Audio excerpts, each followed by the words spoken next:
Bismillahirrahmanirrahim. Assalamualaikum warahmatullahi wabarakatuh. Apa kabarnya Bapak-bapak? Alhamdulillah, luar biasa. Allahu Akbar. Alhamdulillah alladzi allafa baina qulubina fa asbahna bi ni'mati ikhwana.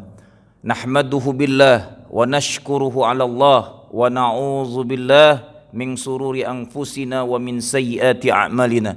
May yahdihillahu fala mudilla lahu wa may yudlil fala hadiya lahu.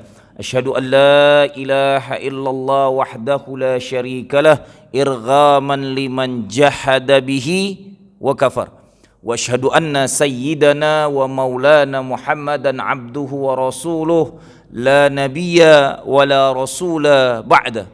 Allahumma salli wa sallim wa barik wa karrim wa azim wa habib ala rasulina al-karim sayyidina al-ula wal maula Muhammadir Rasulillah sallallahu alaihi wasallam. Rabbi israh li sadri wa yassir li amri wahlul 'uqdatam min lisani yafqahu qawli amma ba'd. Bapak, Ibu yang dirahmati dimuliakan Allah Subhanahu wa taala, alhamdulillah syukur kita bisa bermuajahah, bertemu kembali. Bulan kemarin saya enggak sempat hadir. Saya itu enggak berani kalau datang ke sini enggak ada pemberitahuan, enggak ada akadnya gitu. Ini kemarin karena dikasih undangannya baru saya berani hadir gitu. Karena harus ada ijab qabul dulu gitu. Nah, bulan depan malah sayanya nggak bisa karena bawa jamaah 40 hari umroh. Umroh 40 hari rasa haji reguler gitu. Biar lama-lama di tanah mulianya Allah Subhanahu wa taala. Pulang-pulang tanggal 7 Januari baru pulang. Berangkat tanggal 27 November. Itu untuk informasinya. Semoga kita semua selalu dalam nikmat sehat dari Allah Subhanahu wa taala. Amin ya rabbal alamin. Bapak Ibu yang muliakan Allah, kajian sirah ini sudah berjalan hampir 2 tahun.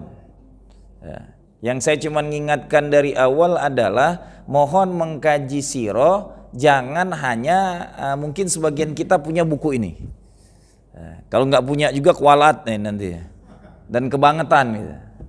Sebisa mungkin minimal 1 buku sirah ada di rumah. Saya mengkoleksi lebih dari 10 buku sirah gitu, dan tidak pernah puas membacanya. Buku ini saya khatamkan mungkin ada lebih dari 20 kali gitu. Tapi selalu terus sebagaimana kita menghatamkan Al-Quran, dia akan terus haus mengkajinya. Jadi mengkaji sirah itu terkadang apa yang coba biasakan ketika buka buku sirah, mana yang antum buka kadang-kadang itu petunjuk antum. Sebagaimana ketika pertama kali buka Quran, maka yang paling afdol itu ngaji itu buka mushaf gitu, bukan pakai HP gitu. Kalau kepepet, nggak ada Quran sama sekali, baru mau ke HP misalnya di jalan di mana. Ini di masjid pun sekarang sudah pakai HP semuanya. Yang akan jadi persaksian di akhirat itu mushaf. Jelas? HP ini tidak dikatakan Quran. Tidak ada satu ijma ulama di dunia mengatakan program yang ada di HP itu Quran, bukan. Dia hanya aplikasi. Makanya HP masih bisa dibawa ke kamar mandi karena aplikasinya ditutup, selesai dia. Jelas? Sebisa mungkin kalau lagi baca Quran, baca mushafnya agar dia menjadi syahadat kelak di yaumil mahsyar. Paham? Nah, ini saya banyak banget lihat sekarang nih, lebih seneng lah buka HP-nya. Enak Ustaz, lebih gede, bisa di zoom lagi gitu. Nah, itu tapi masalahnya ini yang lebih afdolnya kitabnya, karena dzalikal kitabula rabi, kitabnya bukan aplikasinya. Ini yang harus dipahamin bersama. Mudah-mudahan kita punya dapat ketenangan batin dalam memahami Quran dan Sunnah. Begitupun dengan Sunnah. Saya kemarin menyampaikan ke Bapak Ibu yang di 2 bulan yang lalu, satu-satunya kitab pengarangnya kita nggak pernah tahu riwayat hidupnya. Inilah kitabnya. Tentang riwayat hidup kepribadian baginda Muhammad Rasulullah sallallahu alaihi wasallam. Yang dari awal saya diingatkan, ingat mencintai Rasulullah itu rukun Islam yang pertama. Jangan sampai dirubah lagi. Dia bukan wajib, bukan sunnah, tapi rukun. Nah, dari awal kita mengkajikan sebelum lahirnya disiapkan Allah dengan rekayasa ilahi, maka buka surat Al-Hasr ayat 7. Itu Masya Allah luar biasa lagi. Wa ma atakumur rasul fakhudhuhu wa ma nahakum anhu fantahu. Ayat ini dengan tegas mengatakan apapun yang datang dari Rasul, ambil. Apapun yang dilarang oleh Rasul, tinggalkan. Yang terjadi hari ini, apapun yang diamalkan Rasul, malah kita menjadi orang asing.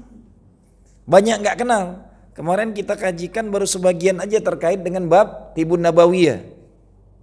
Cung, siapa yang tiap hari sikat giginya udah pakai siwak, udah taubatan nasuha, nggak lagi pakai yang den itu.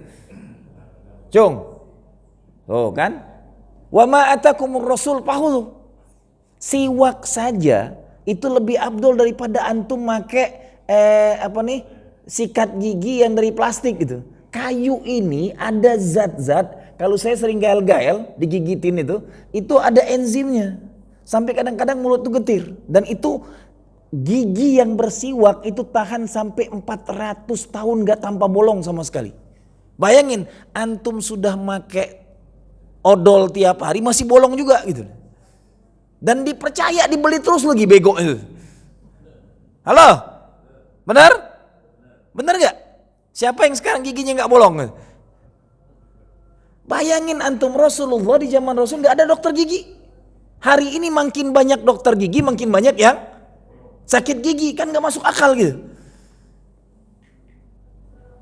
Yang dipakai Rasul kayu siwak. Ini asli dari kayu arsi herbalis. Tubuh kita herbal, sama-sama dari tanah. Gitu. Ini yang harus dikembalikan. Wa ma atakumur rasul fakhudhu. Nah, kajian ini yang kemarin saya membicarakan tentang Tibun Nabawi, kita kembalikan setelah kemarin saya mengkajikan dari sejak awal lahir sampai dia dapat gelar Al-Amin. Ternyata puncak klimaks Al-Amin itu adalah tarbiyah robbaniyah. Dari sejak lahir di ayahnya diambil sebelum lahir. Semuanya konsep tarbiyah yang sangat luar biasa. Allah suruh ambil semua Ibrah ini. Pendidikan terbaik Allah itu kepada baginda Rasulullah.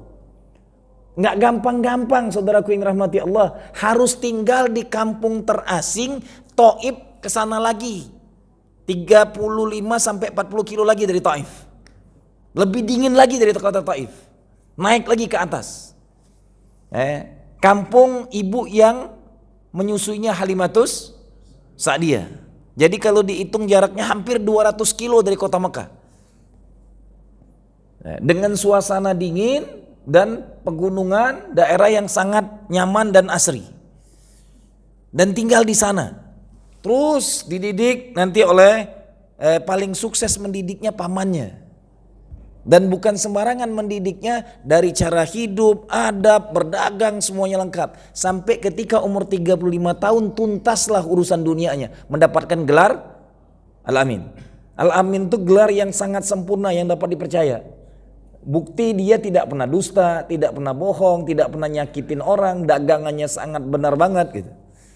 Nah, selesai dari sana, nanti ini ada hubungannya ternyata dengan ayat Quran terkait dengan umur 40 tahun. Coba cek ketika kita masuk 40 ngapain kita? Rata-rata umur kita nih mayoritas di atas 40 nih. Ya. Ada juga yang sudah bau tanah gitu. Tapi lupa diri kadang-kadang kan gitu. Mudah-mudahan kita bukan yang lupa diri, selalu ingat dengan Allah Subhanahu wa taala. Amin ya rabbal alamin. Kadang-kadang kita ngomongin yang bau tanah, yang meninggal anak baru lahir kan gitu. Karena kematian itu hak Allah Subhanahu wa taala. Kita ambil di sini ada pemahaman mendalamnya. Sebelum masuk 40 tahun ternyata 124.000 rasul dengan nabi yang Allah kirim itu mayoritas mereka diangkat jadi rasul itu umur 40 tahun mayoritasnya. Dan Rasulullah menyiapkan dirinya sebelum masuk 40 tahun itu dengan konsep yang sangat cerdas dan brilian. Mulai dia jadi ketika kecil kecerdasan emosional dibentuk oleh Allah. dengan dagangnya, dengan apanya. Allah tidak membentuk dia orang yang intelektual, tapi nanti setelah umur 40 tahun baru diajari ilmu intelektual. Jadi pembentukan awal adalah ilmu emosional. Setelah ilmu emosionalnya mendalam selama 37 tahun, 37 sampai 40 spiritualnya mendalam. Dan gak sembarangan bertahanus dalam gua sendirian, tanpa teman. Cuman dikirimin makanan aja tiap hari gitu, oleh pembantunya. Selama 3 tahun bertahanus di Gua Hiro. Jadi kalau bisa ini saya pengen ngajakin jamaah yang 40 hari ini nanti ke Gua Hiro. Dulu saya ketika hajian tahun 2002 itu ke Gua Hiro bawa air zam-zam dulu yang 10 kilo. Karena kan di atas nggak ada airnya, nginep di sana. Paling bisa masuk ke dalam Gua Hiro itu orang 5 kalau mau sholat. Kalau mau tiduran nggak bisa. Sayangnya yang banyak berziarah ke sana orang Turki, orang Pakistan, orang India, sama orang Yaman. Sangat jarang ngelihat orang Indonesia. Tapi kalau di toko-toko paling banyak ketemu orang Indonesia. Murah-murah bagus sampai semuanya apal gitu. Ajib orang Indonesia itu. Seneng banget orang Arab tuh. Kalau ketemu dengan saya tambah nawar-nawar, anta laisa Indonesia, bodoh amat, gue bilang. Karena orang Indonesia tuh nggak mau nawar sekali. Iya nggak bisa bahasa Arab, kau bodohin, gue bilang. Ketika mau yang bisa bahasa Arab ketakutan dia. Ini yang harus dipahami oleh kita sekalian adalah salah satu tempat tahanusnya nggak sembarangan. Jarak dari rumah ke tempat tahanusnya itu jalan kaki sekitar 7 kiloan. Baru pulang, dan ini hebatnya istrinya pula yang luar biasa. Kalau kita 3 tahun nggak pulang, jangankan 3 tahun, 3 minggu nggak pulang udah dicariin lebih nih, minta cerai dia. 3 tahun bertahanus tanpa kerja sama sekali setelah membangun bisnis yang sangat sukses, yang sangat luar biasa. Al-Amin itu karena semuanya terkonsep dengan indah kehidupan dunianya. Setelah puas Allah mendidiknya dengan kehidupan dunianya, saatnya dia bertahanus. 3 tahun bertahanus di Gua Hiro, mencari jati dirinya, bermuhasabah, introspeksi, menikmatin antara dia dengan spiritualnya dengan Allah. Tahanus itu adalah fase terbaik, sangat dekatnya dia dengan Sang Khalik Allah Subhanahu wa Ta'ala. Jadi kalau kita memahami ini, artinya ada saat tertentu diri-diri kita ini harusnya ya beruzlah lah. Sekali-sekali seminggu menyendiri di atas Gunung Dempo misalnya kan, atau Gunung Salak, atau Gunung Pangrango, Gunung Gede, silakan aja gitu. Seminggu aja rasain di sana. Coba meresapi, merenungi, menatapin. Karena itu yang dilakukan oleh hamba mulia yang bernama Baginda Muhammad Rasulullah SAW. Jangan bicara sunnah yang zohiriyah, jenggot gitu ya. Kemudian amal-amal ke masjidnya. Proses sebelum jadi nabinya, membentuk diri solehnya itu tahanusnya yang sangat luar biasa.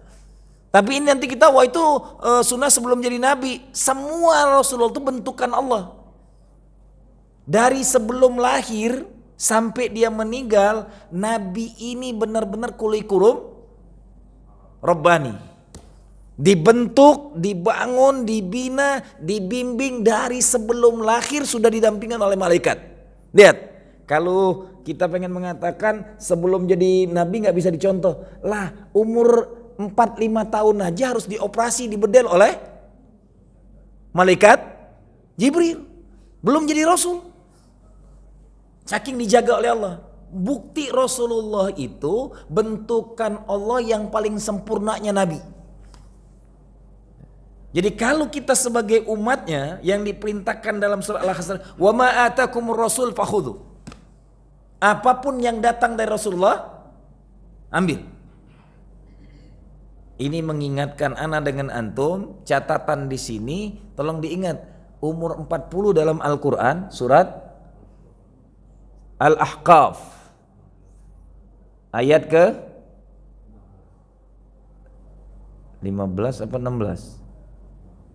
Al-Ahqaf ayat 15. Baik, benar.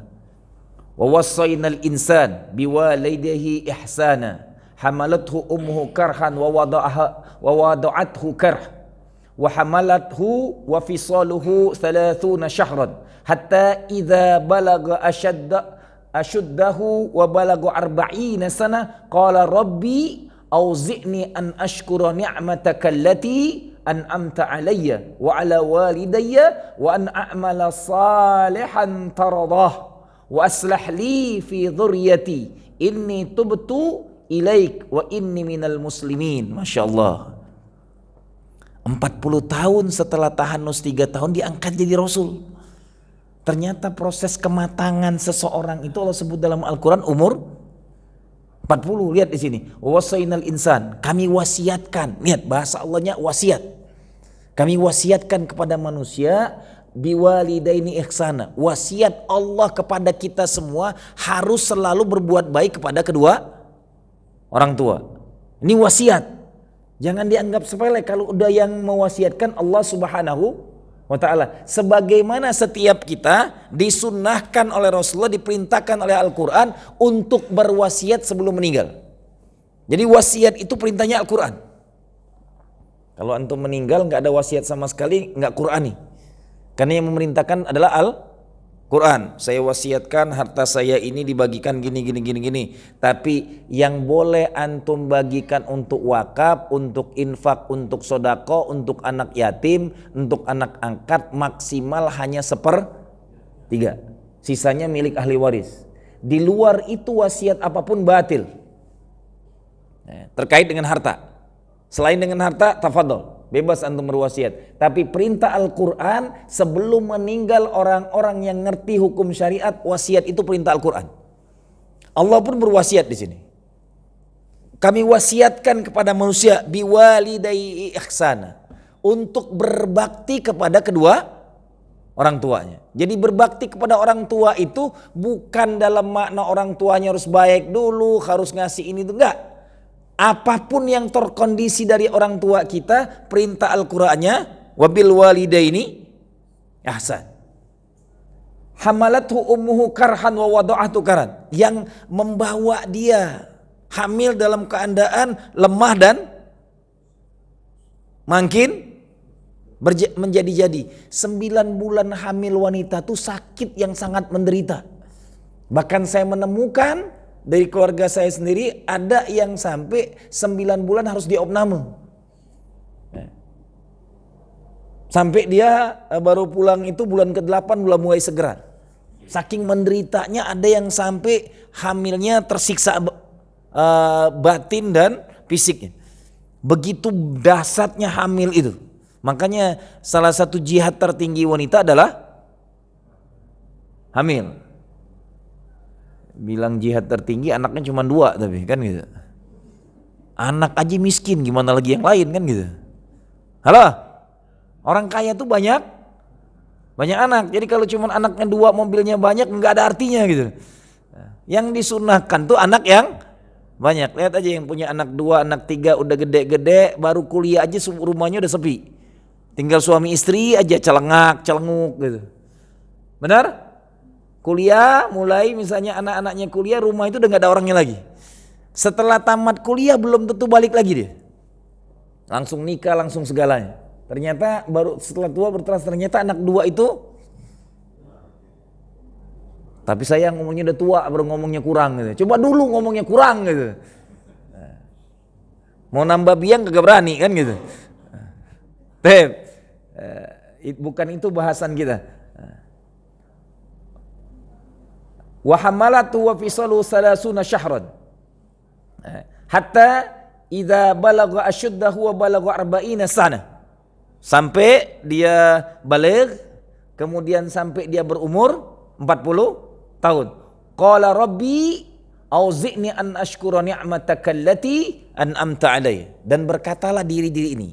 Lihatlah, ketika di umur 40 tahun setiap pribadi itu Allah perintahkan di sini adalah Rabbi auzi'ni, berikan kepadaku rezeki terbaikku adalah an ashkura ni'mataka allati, selalu bersyukur atas nikmat Allah. Terima, kalau orang Jawa tuh udah nggak usah ada alasan apapun, ketentuan Allah mau baik mau buruk, ketika kita mempercayai ada rukun iman yang Yang ke 6, percaya dengan qada dan qadar. Sudah. Ketika kita bertauhidnya dan kalimat syahadat kita asyhadu alla ilaha illallah wa asyhadu anna Muhammadar Rasulullah, lahir batin hidup kita ini langsung percaya aja dengan apapun pemberian Allah. Nerima aja udah. Terima dengan ikhlas. Enggak usah ada keluh kesah, kondisi apapun. Diuji dengan seberat apapun, terima dengan ikhlas. Satu-satunya makhluk yang tidak bisa dijebak oleh syaitan hanya yang ilal mukhlisun. Dialog iblis, saking hebatnya syaitan iblis itu dialog sama Allah ketika dikeluarkan dari surga. Surat Al-A'raf bicara panjang lebar. Boleh ya Allah aku keluarkan dari surga, tapi izinkan aku menggoda anak cucu Adam alaihissalam. Kata Allah, boleh silakan. Engkau ditangguhkan, diberi umur yang panjang. Silakan menggoda anak cucu Adam, diberikan hak itu. Tapi catatan Allah di sana kecuali orang-orang yang ikhlas, yang nggak bisa digoda oleh iblis. Maka nanti dalam surat di juz 30, wa ma umiru illa liya'budullah mukhlisina lahuddin. Tidaklah aku perintahkan kalian hidup itu kecuali untuk ibadah. Puncaknya ibadah, jantung paling tingginya ibadah itu adalah mukhlisina lahuddin. Selesai semua urusan. Mau mukhlisnya ini yang berat. Ngelihat teman sedikit beli motor baru gelisah. Ganti apa nih? Kursi di rumah gelisah. Ini penyakit syaitan nih. Mohon maaf, syaitan yang menjogoda ana hari ini dengan antum semua hari ini, syaitan yang hidup dari zaman Nabi Allah Adam alaihissalam. Halo? Ya, sampai hari ini dia masih hidup. 124.000 nabi dia goda. Mayoritas nabi-nabi di Bani Israel dibunuhin oleh Yahudi. Nah, iblis yang membunuhin para nabi itu masih hidup sampai hari ini. Itu yang banyak membunuh jalan-jalan tuh iblis itu tuh yang godanya tuh. Jadi masih ada sampai detik ini yang digoda orang-orang akhir zaman. Kayak ana dengan antum gitu. Ngelihat duit 100 juta udah telap gitu. Jangankan 1 triliun gitu. Benar? Godaannya aja kita nggak kuat gitu karena mereka punya pengalaman panjang menghancurkan makhluk-makhluk mulia. Membunuh makhluk-makhluk mulia. Berhati-hatilah. Ranjau syaitan itu sangat dahsyat. Tambah lagi dalam rumah tangga. Tambah lagi wanita. Wah, kalau wanita itu pokoknya makhluk istimewa paling benar sejagat. Nggak ada salahnya. Kalau sudah masuk bahasa itu, hati-hati, syaitan sudah bersemayam di wanita. Pokoknya segalanya istri. Pokoknya kalau nggak ada saya, rumah ini berantakan. Segalanya disebut paling istimewa. Kalau sudah sampai ke titik itu wanita bicara, maka sudah dirinya dikuasai oleh syaitan. Makanya dalam hadisnya Rasulullah mengatakan, ra'aitu finnar. Paling banyak penghuni neraka jahanam kata Rasulullah. Bu, bapak-bapak nggak usah jawab, nggak usah ikut-ikutan, senang banget ngomongnya.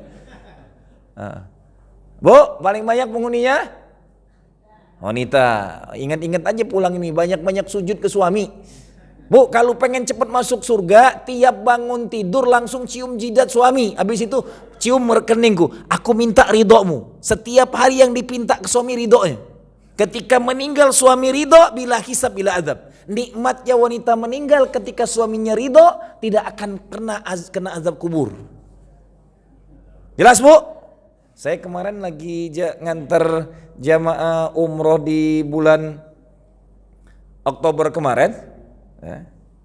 Saya antar jamaahnya, kemudian lagi makan, ketemu dengan seorang ibu ya, yang duduk sebelah saya, bersuamikan seorang suami. Dia bilang pensiunan Pertamina selama 33 tahun. Setelah 2 tahun ditinggal, pas umroh baru nyesel banget, selama ini marahin suami mulu, udah hilang kayak ini baru butuh banget, dia bilang. Aku bilang dulu dia hidup kau marahin terus, Bu. Iya, tiap hari saya marahin, dia bilang. Sekarang udah mati kau cari-cari tuh orang, aku bilang. Tak bisa lagi hidup dia, aku bilang. Iya, sambil nangis-nangis dia. Begitulah wanita, kagak ada dicari-cari. Suami nggak ada dicari kemanapun, udah ada. Wah itu, kalah kucing ribut itu. Ya, kagak ada satu. Semoga tidak ada sama sekali. Amin ya rabbal alamin. Taib. Ini yang harus diingat oleh kita sekalian. Maka umur kematangan pribadi yang Allah bentuk umur 40 tahun. Makhluk mulia ini dibentuk Allah di umur 40 tahun. Sempurna dia. Sempurnanya 3 tahun dia mencari jati dirinya, bertahanus. Meninggalkan semua kenikmatan dunia. Halo, bukan sebulan 2 bulan, 3 tahun. Tanpa berinteraksi dengan kehidupan sosial. 37 tahun dibentuk oleh Allah menjadi makhluk sukses dari sisi muamalah kecerdasan emosional. 3 tahun membangun kecerdasan spiritualnya, tapi langsung mendalam. Antum bayangin kalau antum 3 tahun berguru dengan seorang guru, kemanapun dia pergi antum ikut, jadi nggak? Jadi nggak? Paham nggak ilmunya? Begitulah yang dilakukan Rasulullah. 3 tahun dia bertahanus hanya berkholwat dengan Allah saja, nggak ada yang lain. Nggak dipikirkannya dunia sama sekali. Maka jadilah dia makhluk pilihan Allah terbaik. 3 tahun bersama Allah tanpa mikirkan anak, keluarganya sama sekali, dunianya, perdagangan ditinggalkan, segalanya tinggalan, makanan disupport tiap hari, dikirimin. Turun, kadang-kadang dalam sirah itu dikatakan 2 minggu sekali, 3 minggu, ada yang mengatakan sampai hampir 1 bulan, bahkan terkadang sampai Sayyidatul Khadijah yang naik ke atas gitu. Saking luar biasa, 3 tahun dia berkholwat, bercinta, mendalam dengan sang Khalid berduaan. Tanpa ada jarak lagi antara dirinya dengan Allah Subhanahu wa ta'ala.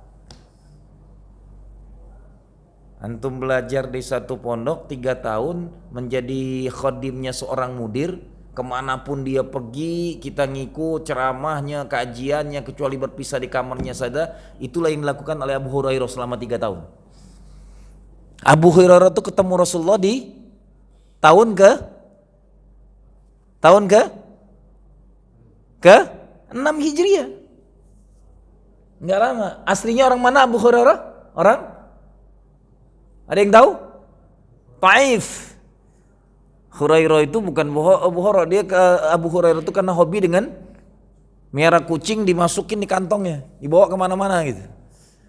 Hurairah itu kucing liar, beda lagi dengan kucing yang kita sekarang banyak diternak dengan makannya lebih mahal daripada makanan kita gitu. Ini Abu Hurairah itu, tapi dia aslinya orang Taif. Salah satu doa Rasulullah ini mustajab.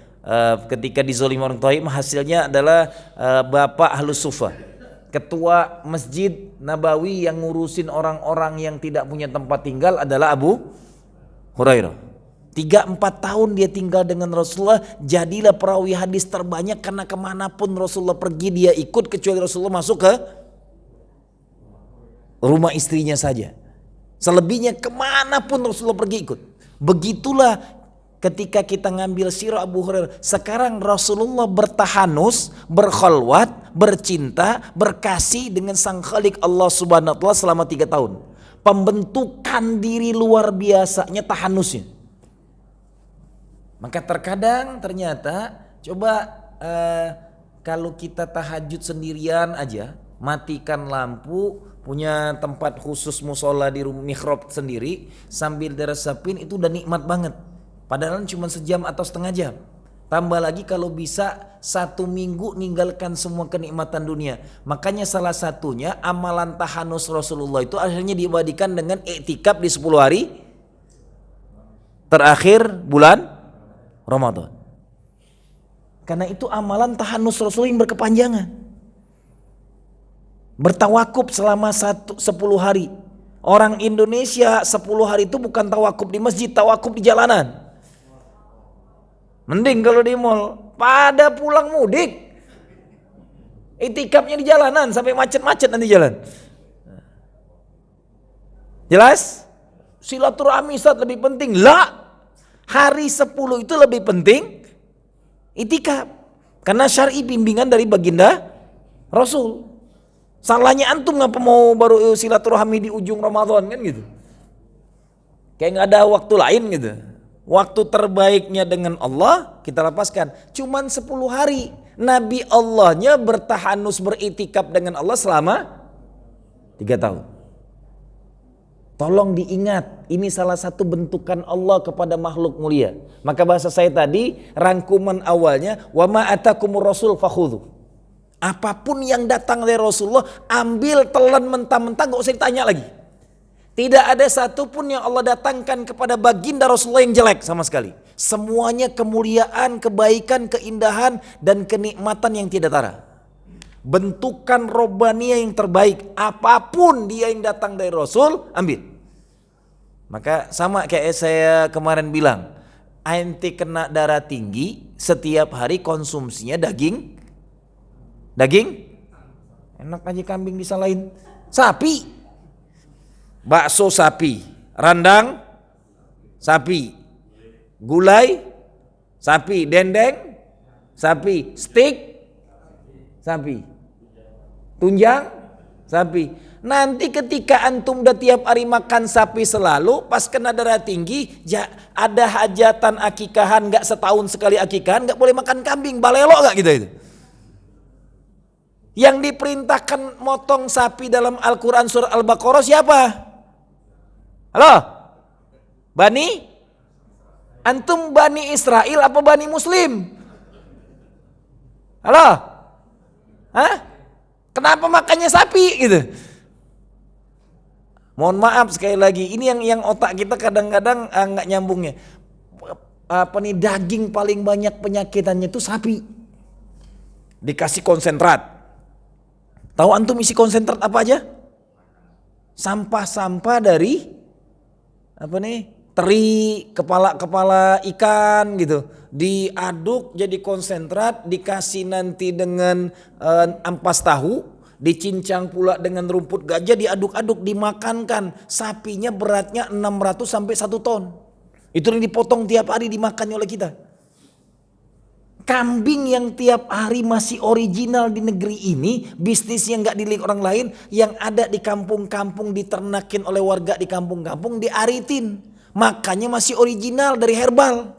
Makanya rumput asli. Pas Idul Adha kagak ada yang nyentuh. Dia bilangin kambing penyakitan, bawa ke rumah saya aja semuanya kambingnya. Ini yang terbalik ini. Yang asli makan rumput kita nggak mau makan, yang makannya gelonggongan semua, bahkan bangga banget kalau motong sapi gede-gede. Umurnya makin tua sapi makin penyakitan. Kita konsumsi rame-rame. Jelas? Sudah sakit darah tinggi, yang disalahin kambing. Makan kambingnya jarang banget gitu, kagak seminggu sekali gitu. Mulai hari ini makanin kambing tiap hari, insya Allah nanti makin sehat gitu. Ustaz udah darah tinggi, tancap gitu. Saya kemarin di Mekah ada jamaah yang dikasihkan oleh Dr. Aus, Pak siapa? Bukan, satunya Pak Pendi ya. Itu kena darah tinggi sudah hampir 5-6 tahun. Saya bilang berhentiin Pak minum obat hari ini juga. Kalau Bapak pengen sembuh. Setelah pulang, benar Pak Ustadz, setelah saya dibilangin Pak Ustadz kayak gitu gak minum obat, japri saya. Sekarang badan saya lebih segar, lebih enak. Aslinya antum yang kena darah tinggi gak usah minum obat sama sekali. Antum tuh dibuat stagnan di situ. Sunnatullahnya darah kita ini naik turun. Sunnatullahnya. Kalau gak percaya, saya pernah lagi tinggi-tingginya, ini lagi tingginya nih sekarang. Terasa banget. Antum tensi. Ini kalau saya lagi tensi sekarang bisa 180-an nih. Besok tanggal 17 atau 19 atau tanggal 20 saya berbekam. Setelah itu 2 minggu awal awal bulan Islamnya berganti, saya datangin lagi dokternya. Terkejut dia. Obat satu pun gak saya makan, balik lagi normal 80/120. Emang dalam Al-Quran dan hadisnya darah itu naik. Pak, kapan dia naiknya? Lagi kayak gini. Makanya berbekam itu saking detailnya, ada tanggal sunnahnya, ada larangannya. Saking spesifiknya, karena suruh dikeluarkan darah kotornya. Diobatin dengan obat kagak jelas gitu. Halo? Sudah pernah antum cek gak obat itu isinya apa? Halal gak? Kalau makanan ngelihat babi haram. Obat itu lebih haram dari babi. Mohon maaf. Antum gak pernah ngecek kehalalan obat itu. Saya saking lihat nanti, perhatiin. Ketika antum masuk rumah sakit langsung dikasih air itu dari mana? Isi air itu apa? Ada nggak airnya label halal? Halo? Meninggal antum dengan air itu, wallahu a'lam bishawab.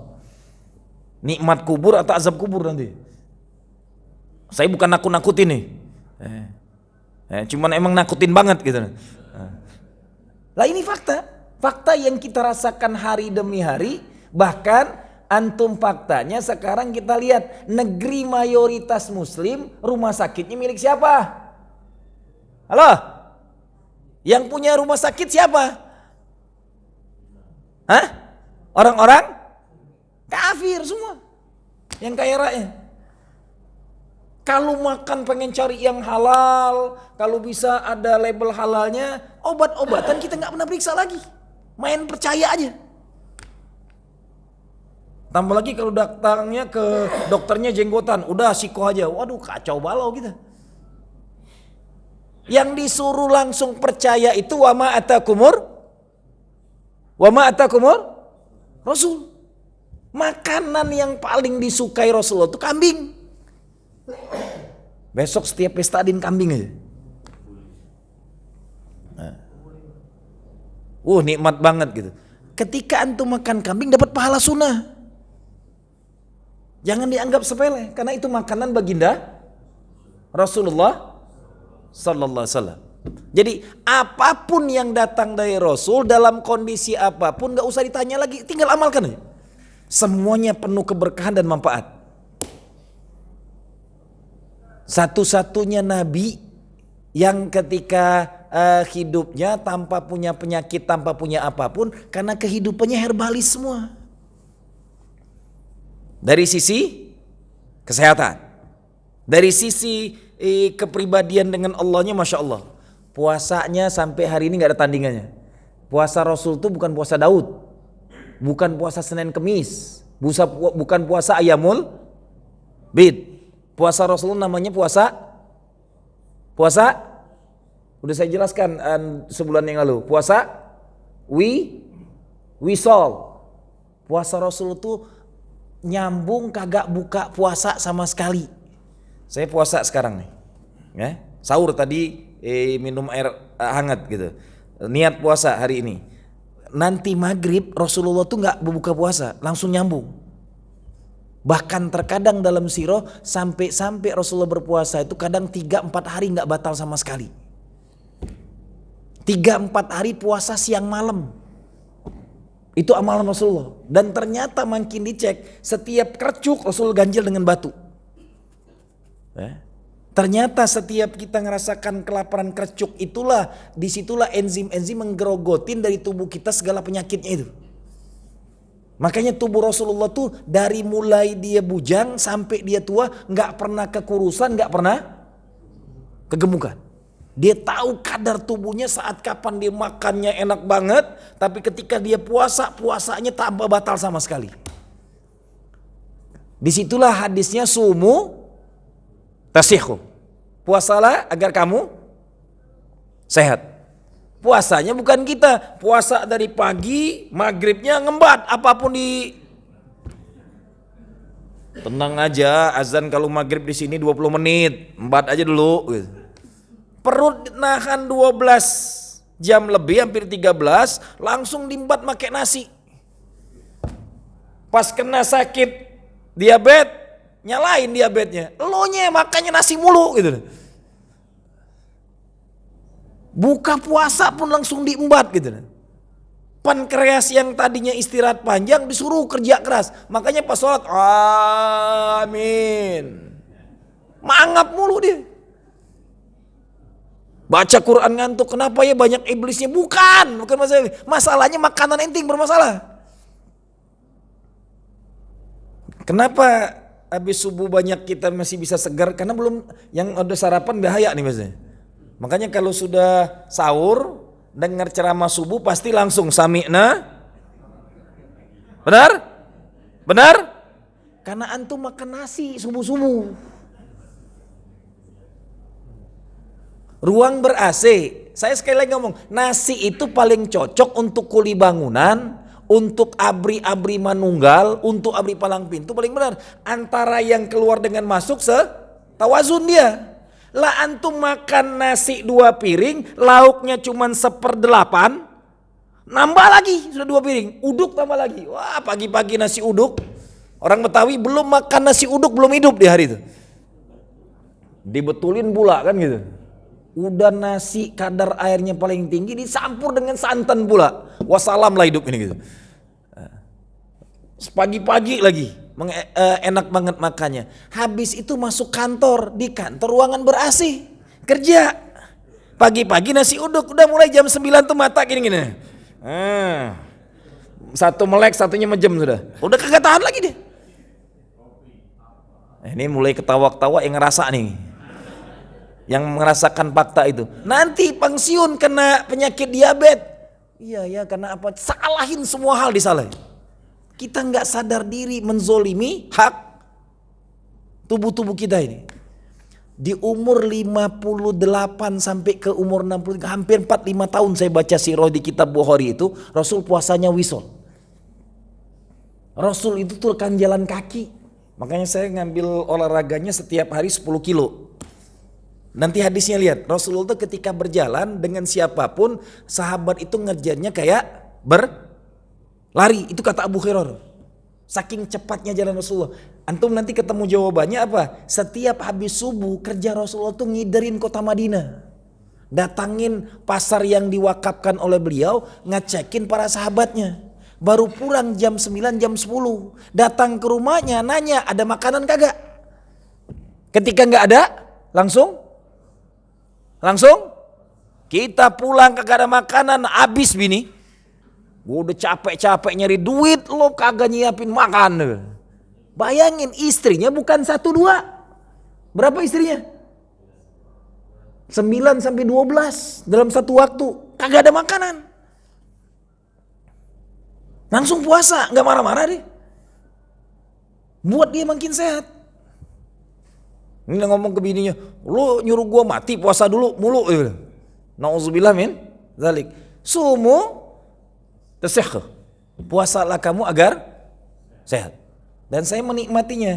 Jalan pagi sambil puasa, sambil riyadhah sambil puasa, nikmat banget. Lakukanlah kenikmatan kita. Tapi ini enggak, jalan pagi Ahad, wah dari panjang sini, yang jualan lebih panjang daripada yang olahraganya. Aku bilang ini kulineran apa olahraga di sini. Pokoknya yang jalannya berapa gerintil, yang beliin makanan nanti duduk sini, duduk situ, perut makin buncit. Ke tempat sayur. Dari bulan kemarin ente ngomongin ke tempat sayur aja. Giliran ngapal Quran kagak ingat lagi, ke tempat sayur diingat mulu. Tep, fadal. Kalau ada yang pengen didiskusikan, silakan. Intinya mulai pahami apapun yang antum baca hari ini, apapun yang datang dari Rasul, sami'na, telan mentah-mentah. Karena tidak ada yang jelek dari Rasul. Salahnya kita tidak memahami dari awal. Coba biasakan anak-anak, lihat nanti tentang siwak saja. Laula an asyqa ala ummati la amartuhu bisiwak inda kulli shalah. Kalau tidak memberatkan kepada umatku, aku akan perintahkan umat ini bersiwak setiap akan. Maka orang yang beriman menjawabnya, nggak ada yang berat ya Rasulullah. Dia bersiwak tiap hari. Kayu siwak itu nggak usah dicuci pun langsung masuk sini. Kenapa? Udah antum pakai berkali-kali, antum cium nggak ada baunya deh. Coba antum bawa pakai sikat gigi antum, nggak usah dikasihin odol sama sekali. Antum sikatin, antum cium habis itu. Wah! Sampai yang nyiumnya aja pingsan sendiri kan gitu. Ini kayu siwak dipakai berkali-kali, nggak dicuci, nggak apa, diusek-usek nggak ada baunya.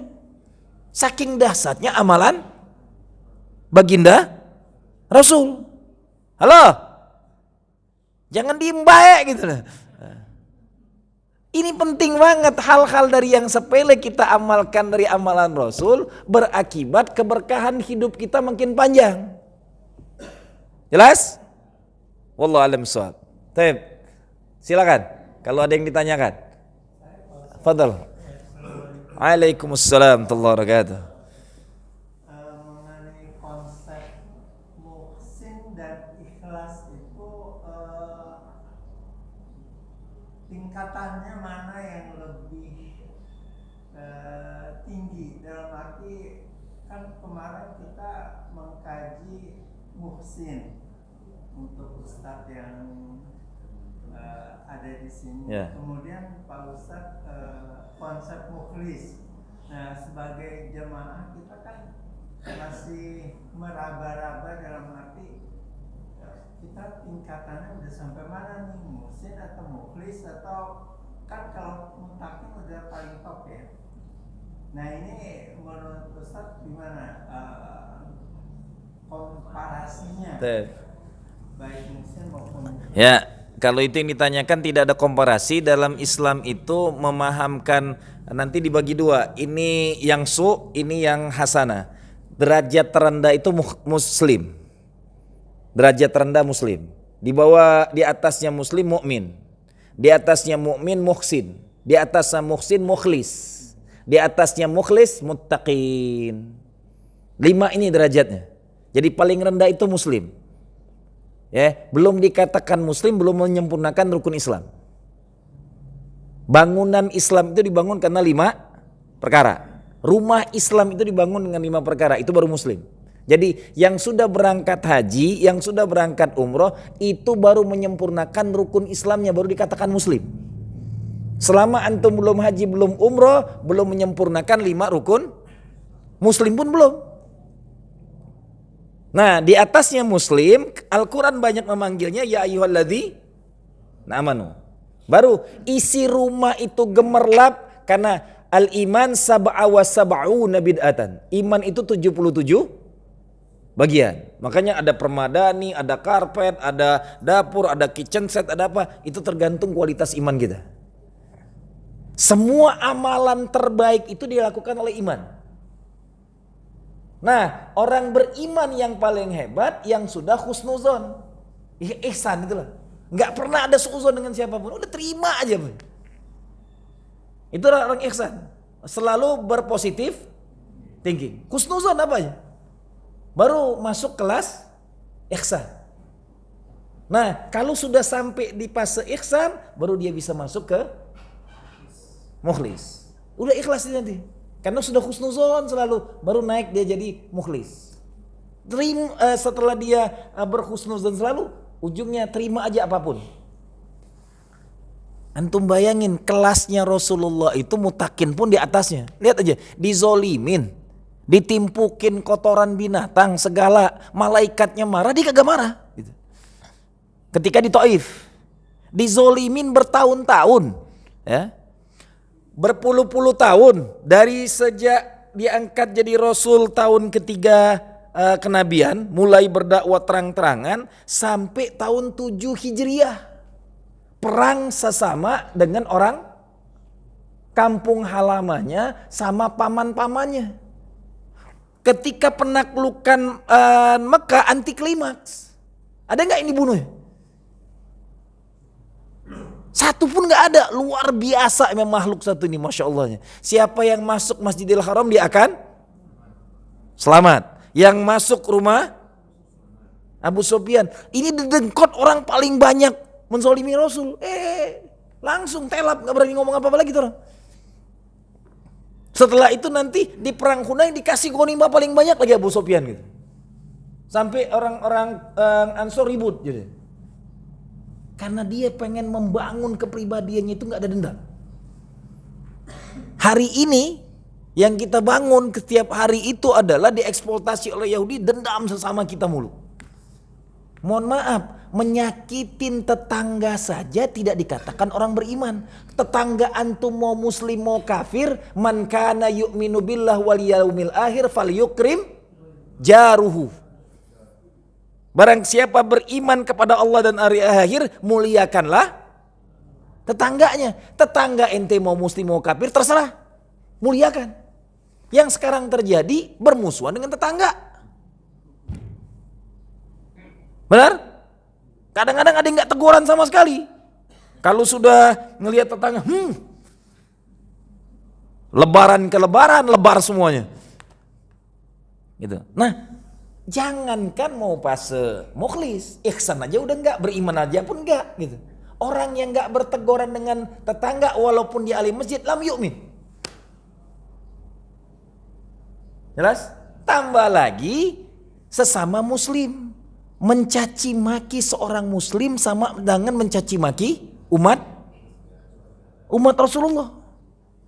Nauzubillah min dzalik. Tambah lagi tadi, makanya saya selalu ngomong, hindari menghadiri pengajian yang isinya mencaci maki muslim.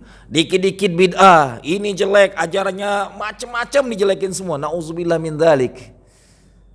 Ketika kita menyakitin seorang muslim sama dengan menyakiti Rasulullah.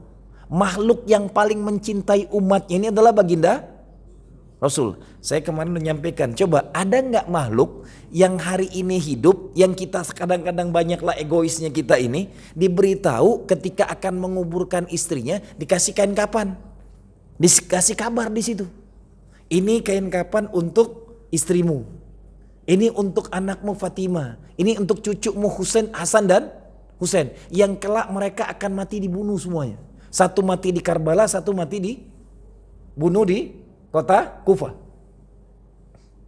Rasul tahu itu kejadian sebelum hijrah ke Madinah. Ketika sahabat mendengar itu, ya Rasulullah, engkau minta kepada Allah dengan doamu. Apa kata Rasulullah? Setiap nabi itu miliki doa yang mustajab. Dan aku tidak ingin doaku kupanjatkan saat ini, aku ingin doaku nanti dipanjatkan di yaumil. Enggak penting keluarganya dia. Dan dia tahu, diberitahu oleh Allah dengan malaikatnya, anak cucunya akan terbunuh.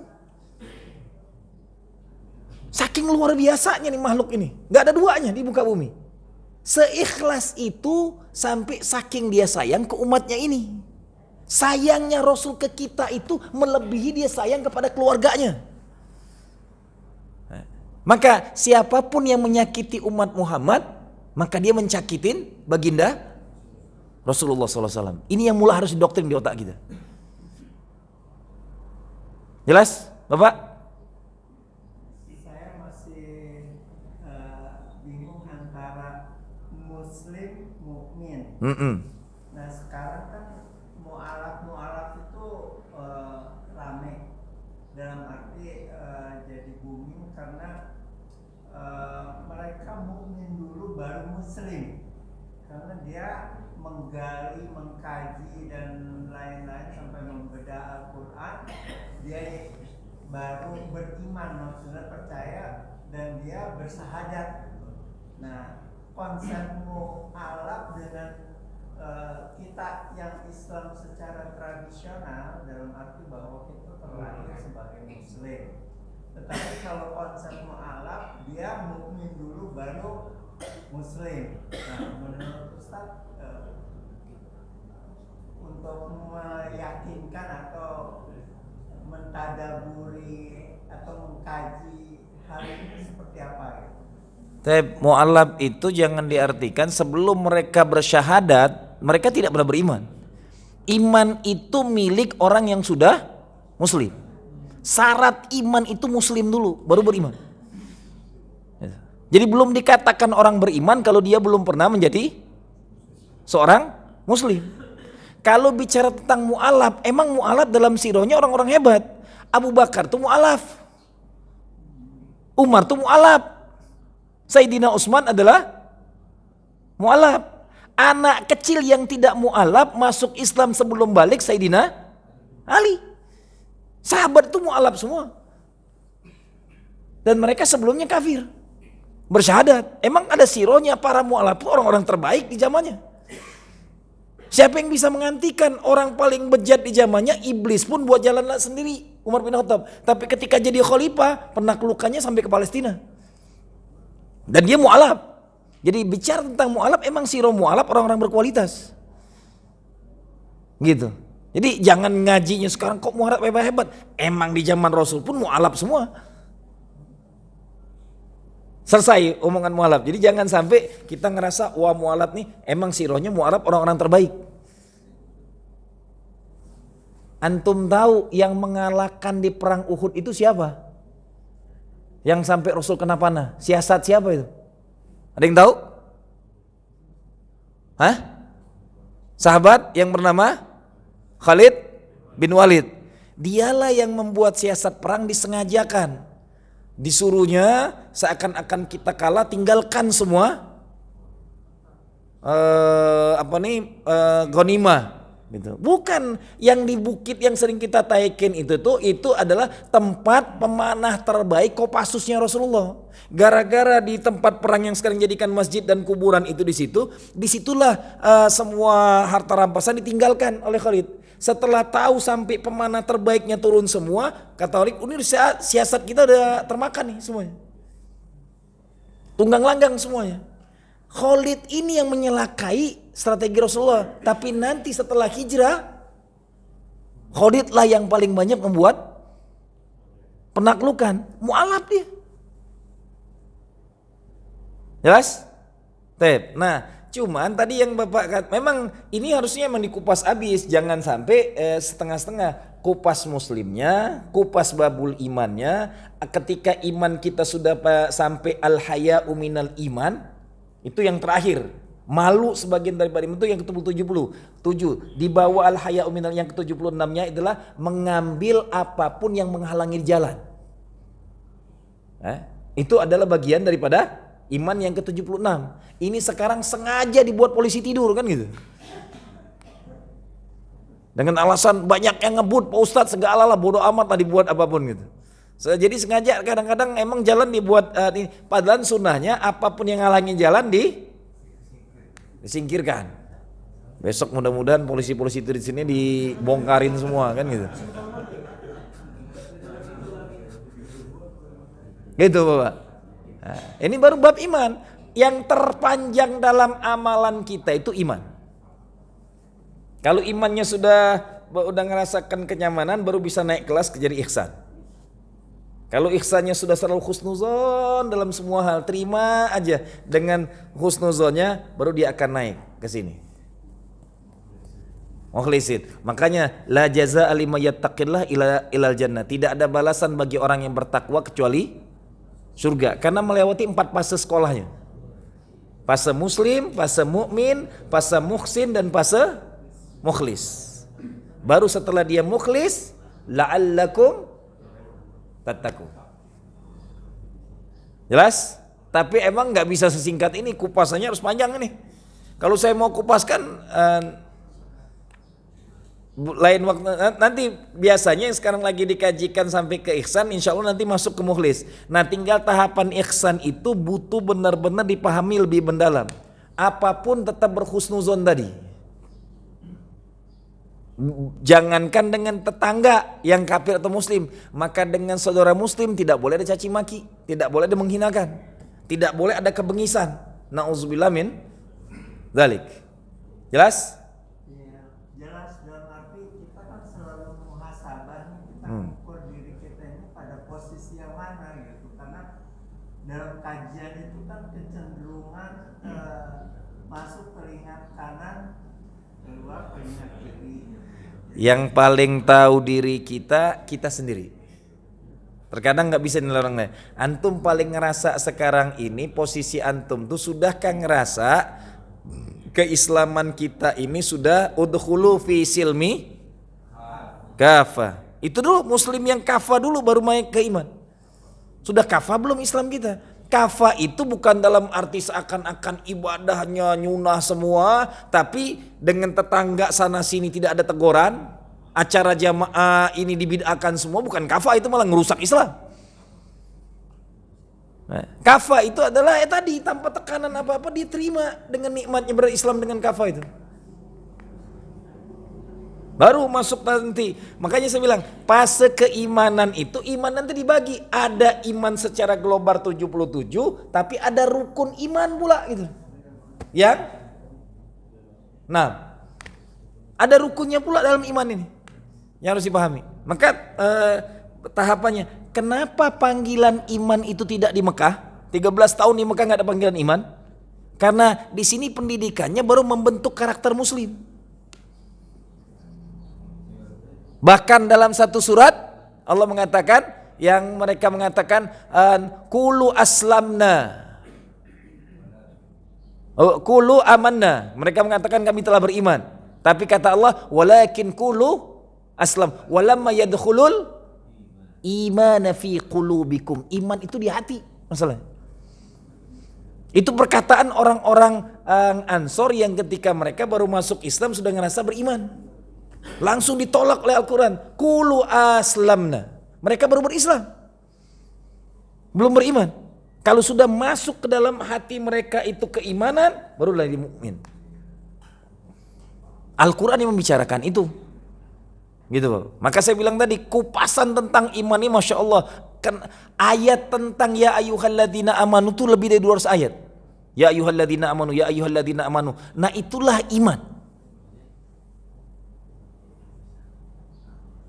Jelas? Oh, kalau beliau pengen terus, emang kita udah tahu. Kalau bisa di depan sekali, beliau ini pengen luar biasa kalau dari kajian. Mabruk. Benar Pak, jangan pernah puas. Terus, tapi jangan bertanya mulut terus sambil mengkaji juga, mendalami. Karena setiap ayat itu nanti lihat ya, dia akan bicara tentang ikhlas, mukhlisinun, mukhlisun gitu. Banyak ayatnya nanti. Ya kalau sekarang searching aja ayat-ayat tentang ihsan, keluar semua nanti dia. Udah nggak repot gitu. Cuman emang fase mengamalkannya, masya Allah tabarakallah. Sedikit-sedikit kita asah bersama-sama. Yang penting tetap optimis, sejelek apapun kita muslim, ketika kita berhusnuzon, insya Allah kita akan dapat syafaat dari Rasulullah SAW. Jelas? Jam 6 lewat kurang seperempat. Tadi isyraqnya jam 23.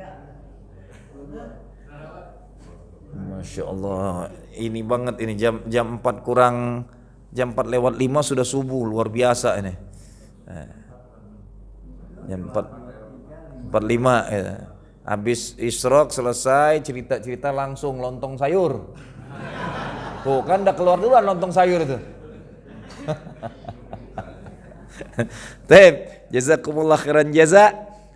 Apapun yang saya sampaikan, yang baiknya diambil menjadi keberkahan, mari kita amalkan sedikit demi sedikit. Karena mengkaji tentang Rasul adalah mengkaji kepribadian yang luar biasa tadi. Coba latihan, kalau emang belum berani 1 minggu banget atau 10 hari sebagaimana saya merasakan. Saya sudah tidak pernah meninggalkan itikaf itu sudah hampir 20 tahun. Saya ngerasakan setiap pulang dari itikaf 10 hari yang tidak pernah pulang ke rumah sama sekali itu beda banget. Itu baru 10 hari. Bagaimana 3 tahun bertahanus dengan Allah saja. Itulah yang membentuk Rasulullah itu sangat luar biasa keimanannya. Makhluk mulia yang memuliakan dirinya dengan cara tercerdas. Yang hari ini kajian-kajian tahanus kita hilangkan. Beruslah, menyendiri, muhasabah. Muhasabahnya bukan sejam 2 jam. Muhasabahnya Rasulullah mendekati Allahnya 3 tahun. Semoga kita semua paham pembentukan makhluk mulia ini dengan cara terbaik Allah Subhanahu wa ta'ala. Kita tutup dengan istighfar. Astaghfirullahaladzim, astaghfirullahaladzim, astaghfirullahaladzim. Alhamdulillahi rabbil alamin. Subhanakallahumma wa bihamdika, asyhadu an la ilaha illa anta, wa astaghfiruka wa astaghfiruka wa astaghfiruka wa atubu ilaik wa atubu ilaik wa atubu ilaik. Walhamdulillah Rabbil alamin. Billahi taufiq wal hidayah wal ridha wal inayah. Assalamualaikum warahmatullahi wabarakatuh.